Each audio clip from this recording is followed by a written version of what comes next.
আর সফলতার জন্য আল্লাহর উপর ভরসা খুবই জরুরি।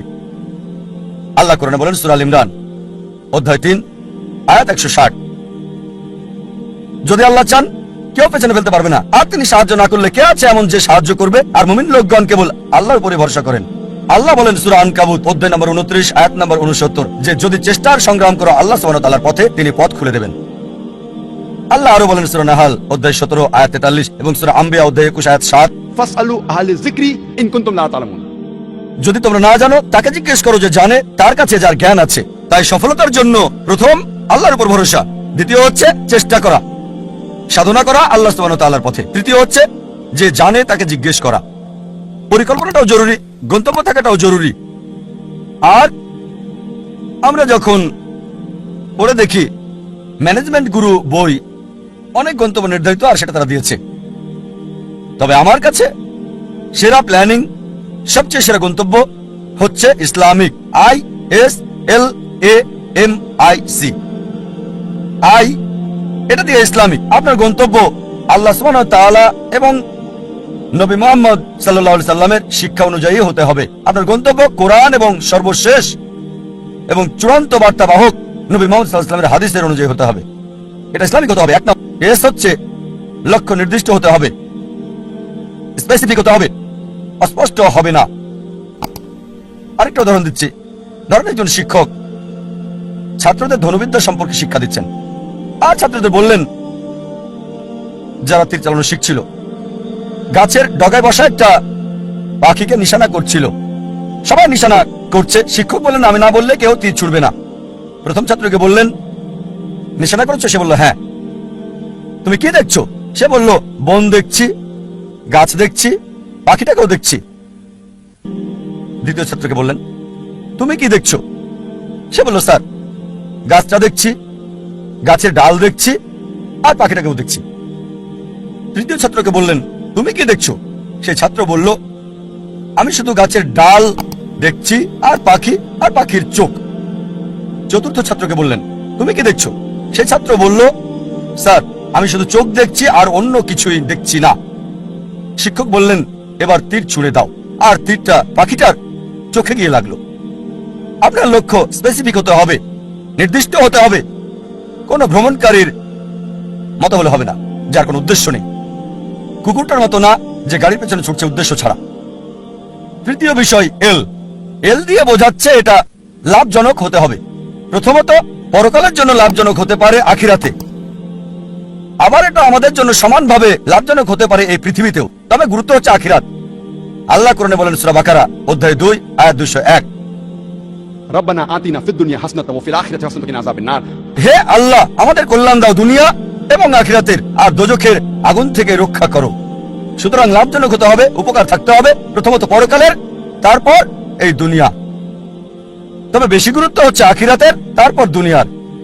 এমন যেন না হয় যে দুনিয়ার লাভ আখিরাতের লাভকে নষ্ট করে দেবে।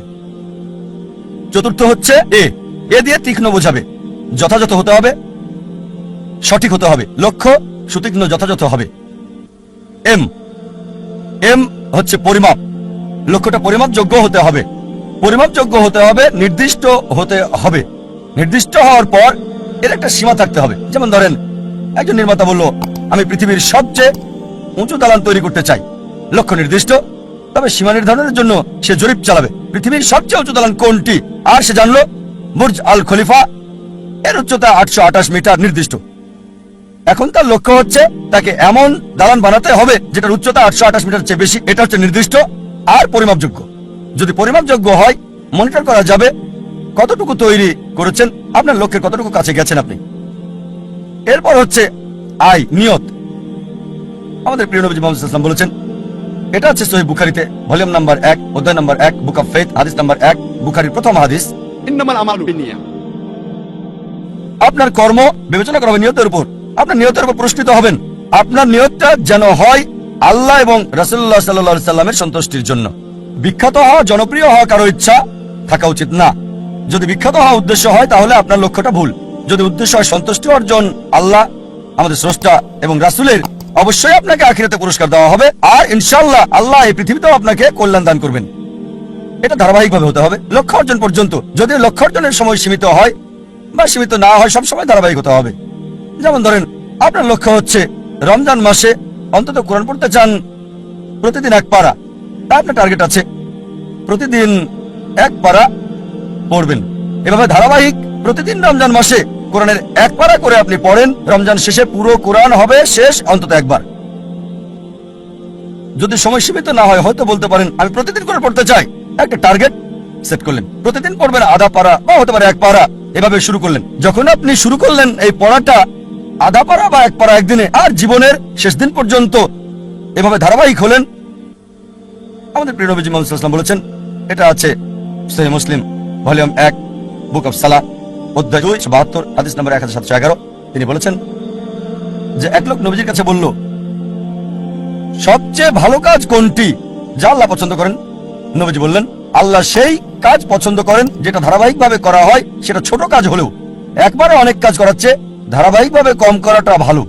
তাই যে কাজটা নিয়মিত করা হয় সেই কাজটা একবারে অনেকগুলো কাজ করার চেয়ে বেশি ভালো।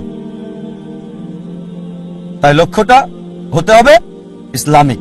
প্রথমটা ইসলামিক, দ্বিতীয়টা সুনির্দিষ্ট প্রাসঙ্গিক, তৃতীয় লাভজনক কল্যাণকর, চতুর্থ তীক্ষ্ণ যথাযথ, পঞ্চম পরিমাপযোগ্য যা মনিটর করা যাবে, ষষ্ঠ হচ্ছে নিয়ত আল্লাহর সন্তুষ্টির জন্য হতে হবে, সপ্তম ধারাবাহিক হতে হবে। আরেকটা উদাহরণ দিচ্ছি, আমরা অনেকে উইলমা রুডলফের ইতিহাস জানি। উইলমা রুডলফ একজন মেয়ে যে শৈশব থেকেই ভয়ানক রোগ পোলিওতে আক্রান্ত ছিল, আর ডাক্তার তার পায়ে ব্রেস লাগিয়ে রাখত। ডাক্তার বলল, এই মেয়ে কখনোই হাঁটতে পারবে না।